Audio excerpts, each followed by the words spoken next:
That's the world right there. My name is Jason. Jessica. Bo. Coco. I served in Japan, Southeast Asia, South America. I served in Japan. And today I'm going to be answering some questions about the world. Where I would most like to go? I would go to New Zealand. When I went, it just felt like I was completely opened up to a new frame of mind. It was so beautiful. A bucket list item has always been Africa, do safari and feed giraffes for breakfast and that kind of thing. Probably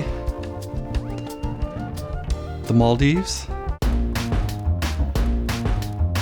They have this thing called natto, which is like fermented soybean. It is disgusting, but they love it. Squid that was freshly plucked out of the ocean, and then they just quickly put it on a frying pan and turn it over like one time and then put it on my plate to eat.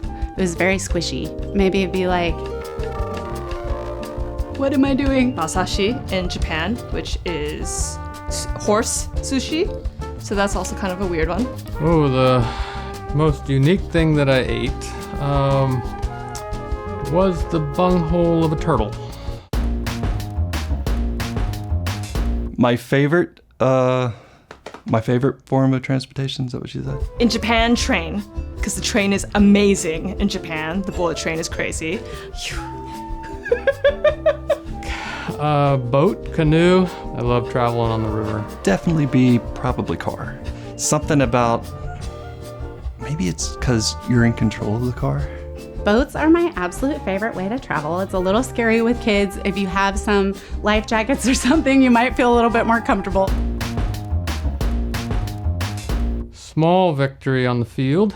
I wrestled an 18-foot anaconda. My wife was not there, and I told her later about it, so she was fine. I was still alive. Going into a place to buy my own food by myself for the first time, and knowing that, yeah, I can do this, and it's not as hard as I think it is, as nervous as you are doing it. I was a stay-at-home mom for a lot of our time there, and I was a homeschool mom, and I kind of just learned how to do life. I figured out a lot of life hacks, and I just learned to love it there. Other than speaking Japanese, I learned how to speak Japanese on the field. I learned how to speak the Hiroshima dialect, which is kind of just like an accent. I found out later that if you talk like a Hiroshima person, you either sound a little bit like a gangster, because apparently that's where a lot of the Yakuza or gangster movies were made, or you sound like a country bumpkin or a hick, right? So I thought that was kind of funny that I was a foreigner, but I sounded like a gangster country bumpkin.